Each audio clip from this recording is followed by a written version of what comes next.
Hello world, it is Monday, April 10th, 2023. This is my current morning journal entry, but I would like to point out that I had already pushed one out today, and it was on the fact that I rewrote my blog slice and dice system in about a day. It was more than a day, including testing and refinements, but call it 2 days.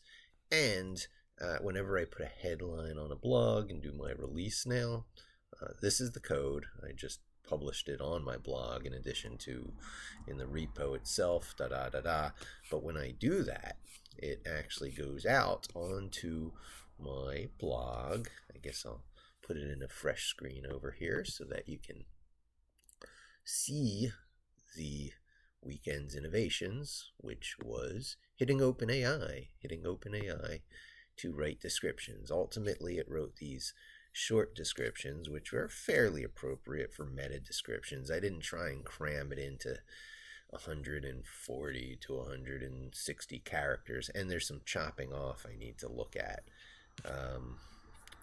But for the most part, this has done a really good job of summarizing all my blog article posts. And as you can see, I have it counting down from the newest post to the oldest with, maybe I do a refresh. Oh, there's an OL in there. I need to fix that. I thought I had gotten that over the weekend. I know what the issue is. I'll work that out. But the things that are left wrong are really just that tiny. So this latest post here was from this morning, 4:10, and that you saw on the journal side. Here's what it looks like on the published blog side. So there's the all the code of the slice and dice system, and me starting to plan my next steps, because this went so well, greatly because of the assistance of Copilot. So I go back to today's journal, jump to the top, and spare you drilling down to things in gory detail, but I go to my latest points, which is what has made me think to share this journal entry this morning. So I found these cool sites from this guy who's starting to explore Copilot, because all the work I did with OpenAI over the weekend was hitting the paid OpenAI directly. And as you can see, it cost me some money. Writing all those descriptions and stuff was not free. My API usage here, it spiked up to about $30 over the weekend. That was really 2 passes on all the 500 or so long articles, long blog posts. 1 pass summarized it to be shorter, taking the whole blog post into account. That required chunking. Let me tell you, it wasn't straightforward. And then once I had the summaries of every article, I created a meta description from those summaries. So 2/3 of this was from the summarizing, and 1/3 of it was from meta descriptions of the summary, 2 passes. And this is kind of a hello world for OpenAI. And so considering I was so effective, I was like, can I use Copilot instead of OpenAI? I pay my $100 a year for Copilot already. It should be API programmable. I should be able to touch that. So that's where I found these things from, where's that guy? This guy here. So in researching Copilot for Jupyter Lab, this guy has a great breakdown.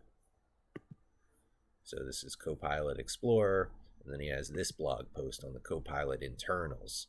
So I'm going to be reading through this and seeing if I can do any API work that goes around having to use the OpenAI API and instead it just uses Copilot, which I already pay for, right? It's a way of trying to save money. It may go somewhere, it may not, but my advice to myself when I got up to that concept was to lean into the strengths of tools. All right, this is one of those places where I probably could get Copilot or OpenAI working inside of Jupyter.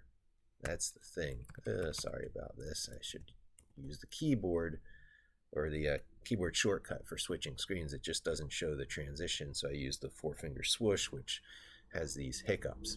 So anyway, even though I wanted to use Copilot in Jupyter Notebooks, I'm deciding that since I have it working in Vim/NeoVim, I'll just create a new repo for doing explorations and work mostly inside of NeoVim. But I don't want to miss out on knowing what the Copilot experience is that people are getting from VS Code. So if you want to lean into the strengths of a tool and you're a Copilot customer like I am, where you can do stuff like go into insert mode and start to type, let's see, what are Copilot's strengths?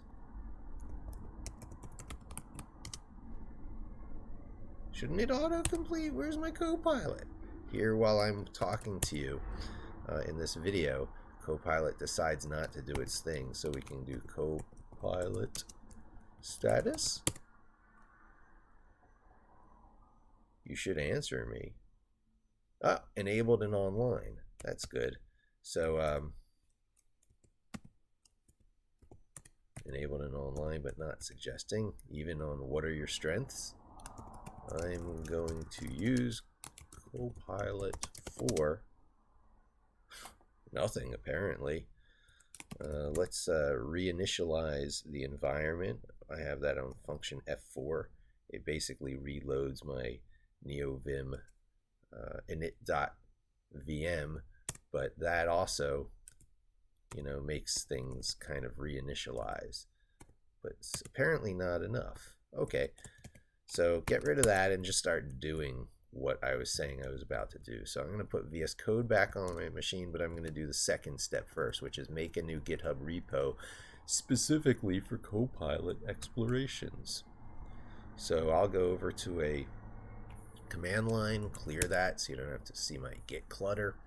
And inside the repos directory, cd ... get out of Moz, you'll see that I usually have just very few live current repos in order to do stuff with you guys. And a lot of it's thrown into hide so that it doesn't distract through the videos, and I'll probably be putting practice safe and practice into hide and promoting stuff from there into Moz. Moz is going to be my new daily kind of work directory with all my latest stuff.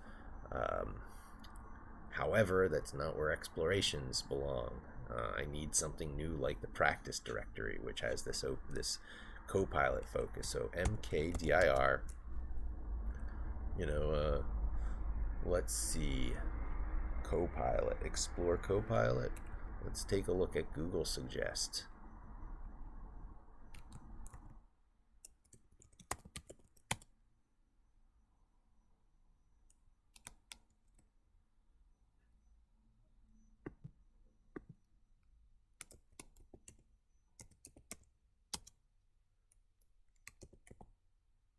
GitHub Copilot.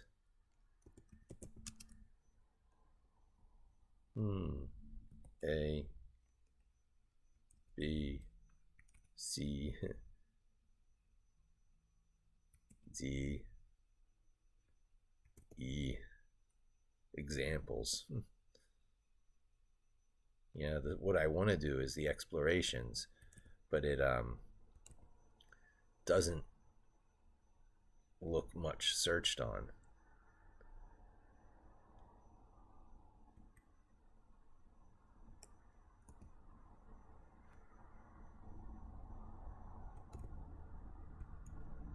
I guess I'm going to do examples.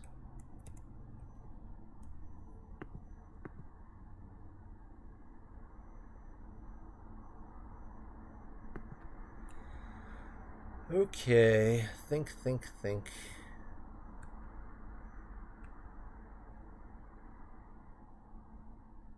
Yeah, Copilot examples.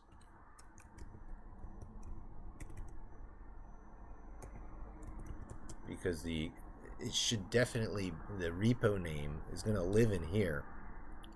I'm just going to call it Copilot. CD Copilot.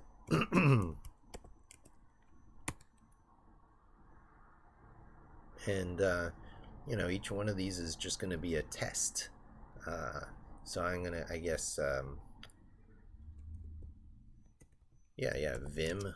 Let's see, we're going to explore each of these APIs. I've already explored the Twitter API. This is kind of what inspired me, Tweepy. So I'm going to be exploring a bunch of different APIs to try and do interesting stuff, usually for publishing on my blog, like rolling in the tweets, my tweets. So I'm going to try Instapaper. Goes way back, but I make instapaper.py, and I'm already telling Copilot stuff about what I'm planning on trying to do.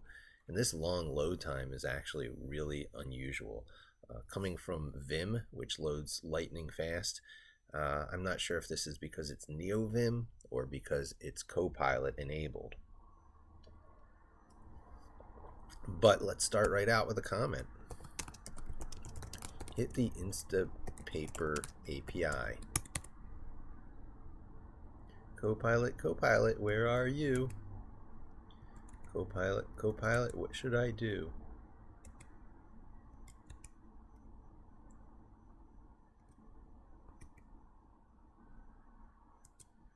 Is that what you're saying? I should start to do object-oriented style programming.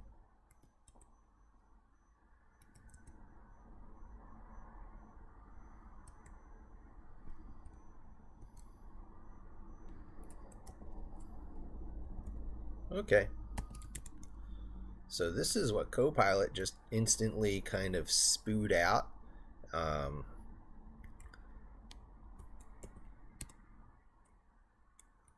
Oh, interesting.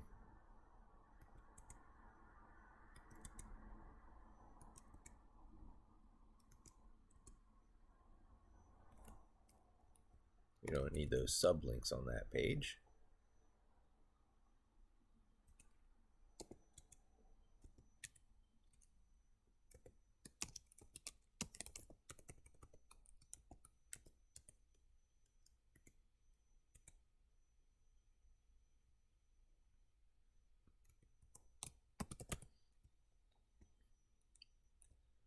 So we can call this script and give it a URL.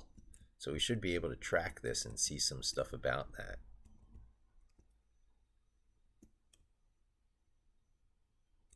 So it's not even importing any argument libraries. It's just, you know, saying instapaper.add sys.arg. So is it importing sys up here? It's not importing sys. So this kind of stuff already has problems, right? You can't, oh, there it is. There's import sys.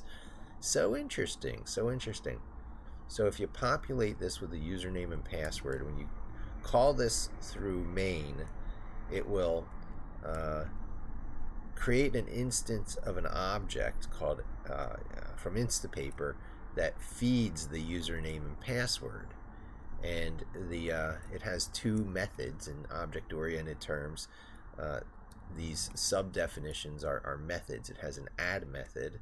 It has an init that gets called all the time, and it gets called whenever this is run, so you always are sitting on your username and password. Now the add method appears like it's going to add an item to Instapaper. So what I wrote is a way to add things to Instapaper, and this should be sub-documented here because chances are a variety of new methods are going to be added.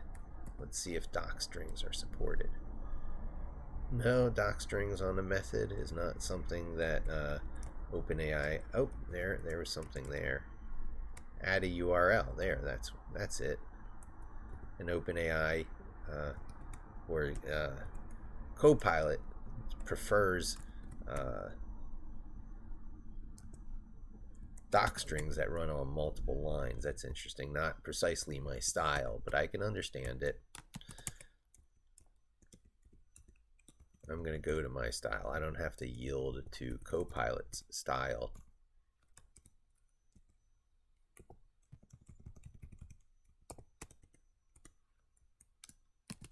better to my eye, and also starts to set a system by which I could, list things in Copilot. But this is a good start. This is the kind of thing that I actually am going for. Everything in here is going to be, I guess, initially auto-recommended by Copilot, and I'm going to get down to kind of the style that it's looking for here, or that I can use here, like a bunch of things to say about it, auto-inserting the documentation, showing the usage, inserting doc strings. Let's insert the doc string here, right?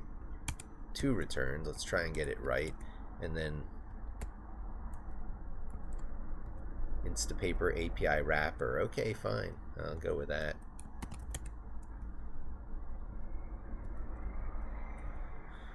Anything you want to tell me about main? Add a URL to the URL list, right? So that starts to get across what it wanted to do for me here, right? So I still need to provide username and password again. I'll load it from an external file, but it gives you the general idea of what's done here. Self.user. Okay, so let's just do a little thing here to add a username and password if the file were there, right?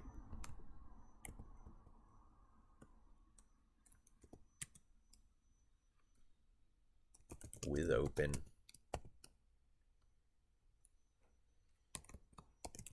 Instacreds. Let's give OpenAI everything that it needs, right, to make these deductions. Now, another thing that's interesting is I installed the code formatter called Black on here, and I usually use this under Jupyter. It's a Jupyter thing, habit that I've gotten into, putting the external magic, they call it, in as %% black underscore lab underscore black or something. But you can also just cd into a repo and run it on the current directory. If you pip installed Black, cannot parse something, was removed in version, one file failed to reformat. What didn't it like? Instapaper add sys.argv1.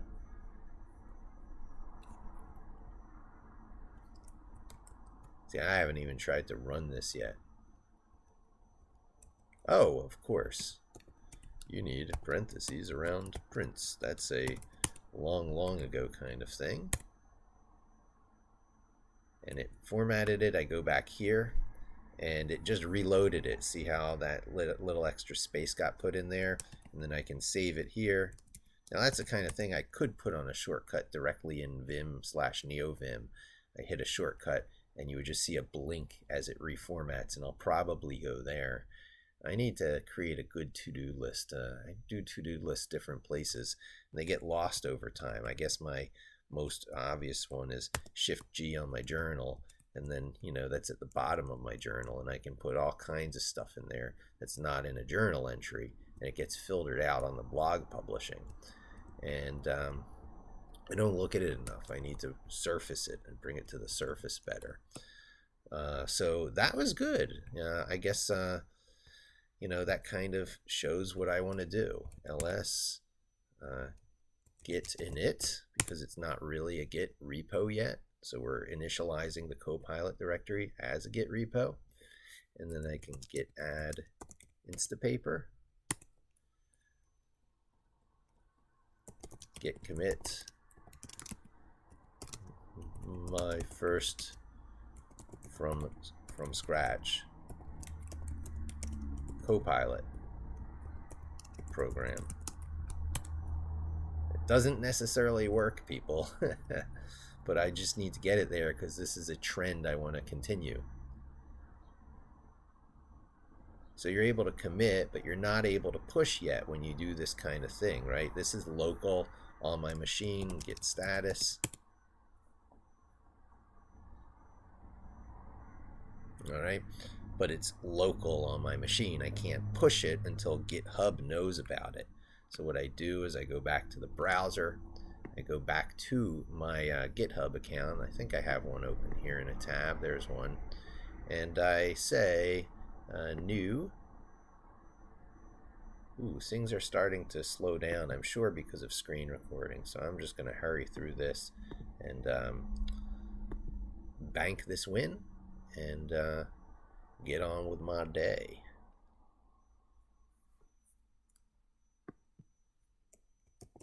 GitHub. No, it's Copilot. Did you not take that? Control A. P-I-L-O-T. Copilot. And that's going to be public. And I won't do any of that other nonsense for now. I'll just hit create repository. But like licensing and stuff needs to be tended to, which is all the more important now with all this open AI, with all this AI stuff. Because can you even copyright or license? Do you have the right to license something that you didn't write? And these are the commands here. And you just go back over to where you're doing stuff. You paste it in. Now the first two of those lines are going to auto enter, and then the last one you have to hit the enter key on. Then you go back over to GitHub where you just did that, and you do a refresh, and you can see that the repo exists. Nope, the repo does not actually exist yet. It just gave you the command to, there it is, that's the push.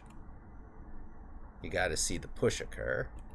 And now you do a refresh here in GitHub, and there it is. That is my new repo. Now, what I won't do is install VS Code on this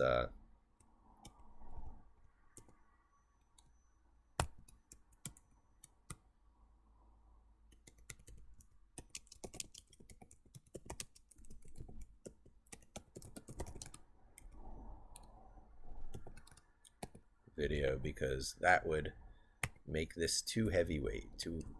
Oh, whoops, I used the wrong bracket shapes.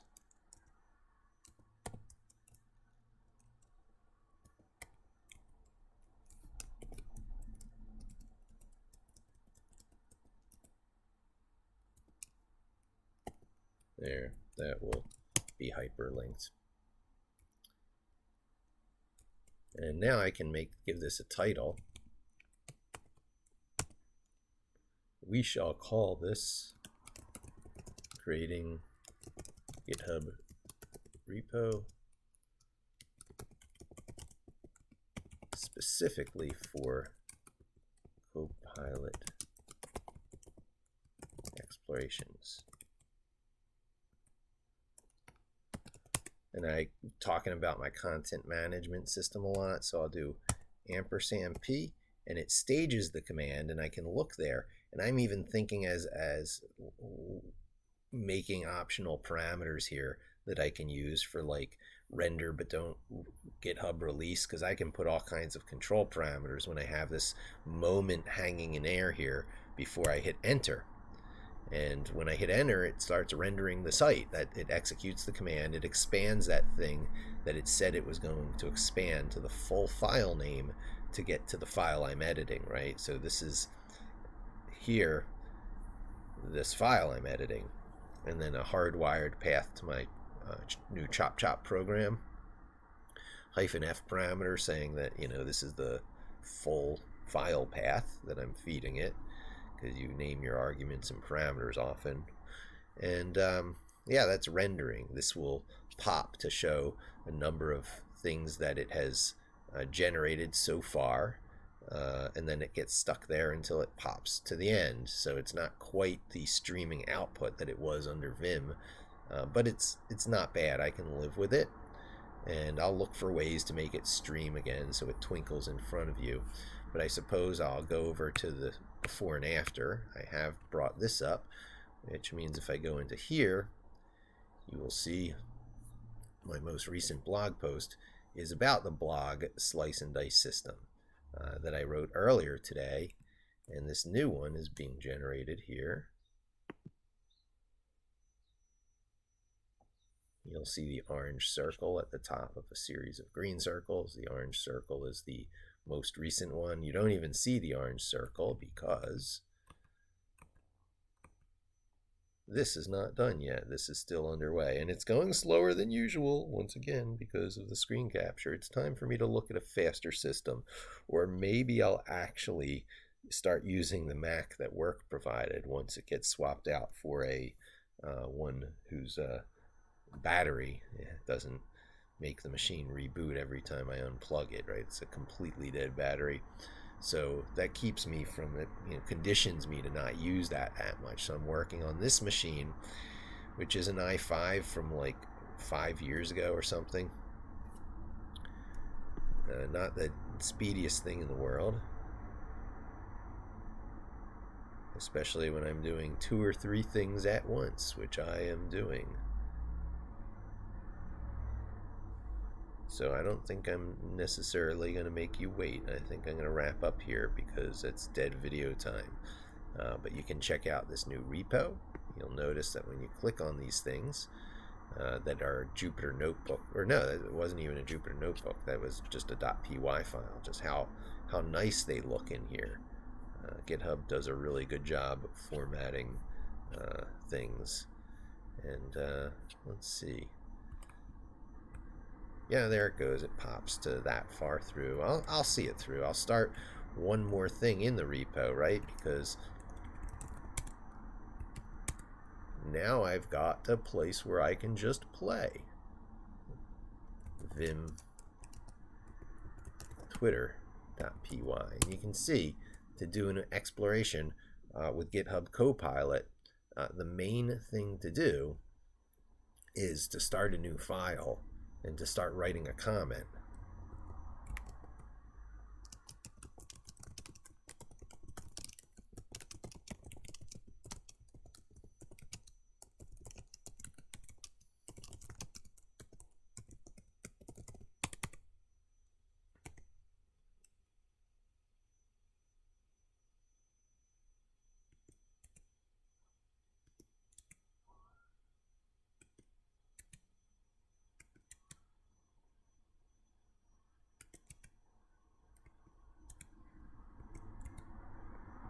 I think I'm just getting someone else's, that's what this is. This is like, I mean, sure, it learns, it has some idea of context and everything, but how is this not just lifting someone else's code? Right down to the amount of spaces that you should leave between things.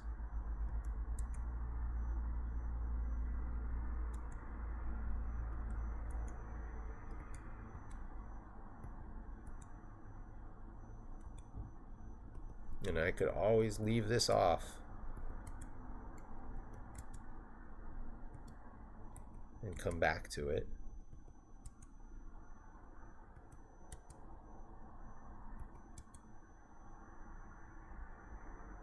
And when it gets repetitive, because there's tweets per page, right? It got repetitive at wait time. Tweets per page. Actually, no, it got repetitive already right there. So it's just these two things, and then you have to start guiding it in your own direction. That was a good finding. Let's go back here. And it's still not quite done rendering the site. And even when it gets done rendering, then we have, this is my side, right? There's local side. This is the slice and dice. It's not done chopping my big journal file into its separate individual files. And then when that's done, you still have to wait for the rendering. So once again, even though I thought it'd be interesting to have you join in while I start doing a Twitter API, it's too tempting to not follow up, right? So what we want to do is, I guess, start writing a def. It doesn't like that. It doesn't have a clear thing. So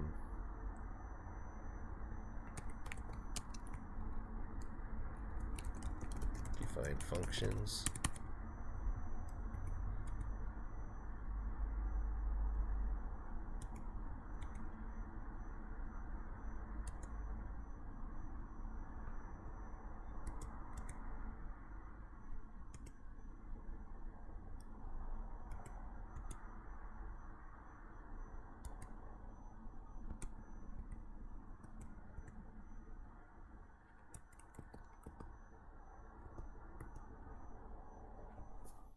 Sometimes I guess you got to give it some time. Look at that.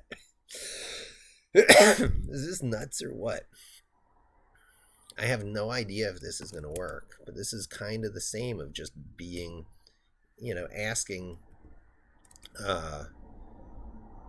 one of the chat programs to do this.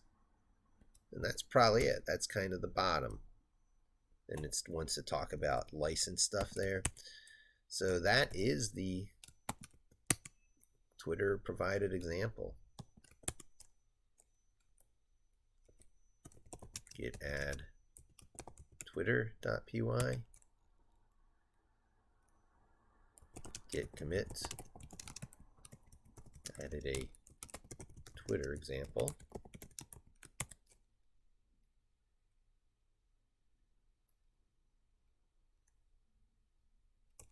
Git push.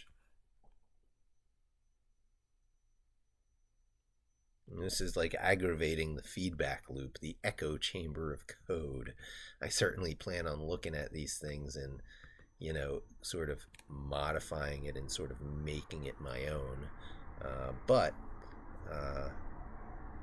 not right now. Another thing that's slowing this down is the whole fact that I'm using that.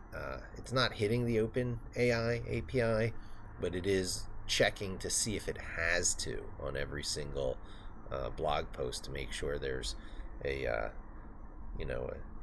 meta description already written for it.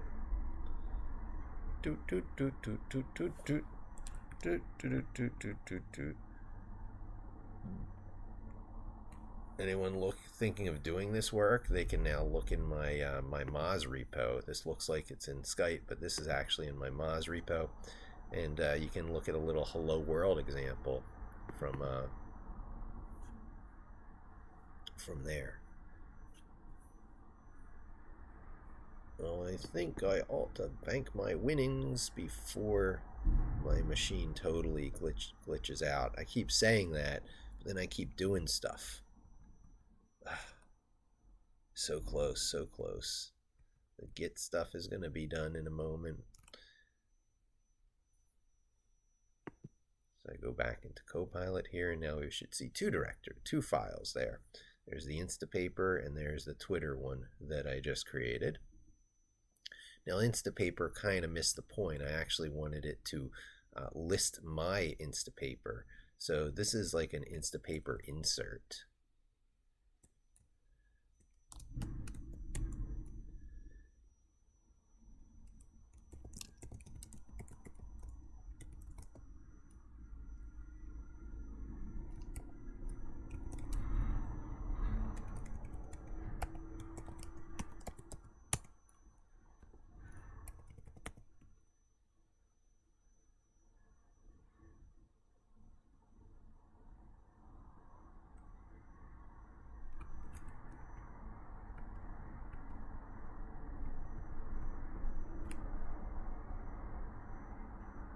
Whenever you're ready.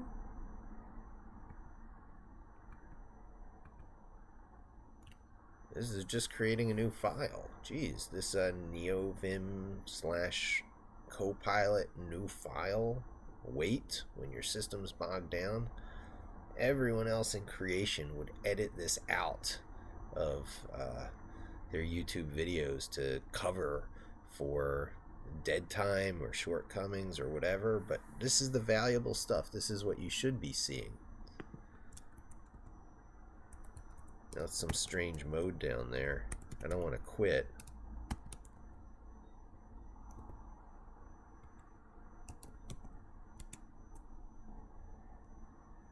Am I in like EX mode or something? Ugh. I am going to quit. There's no purpose in making you wait through that.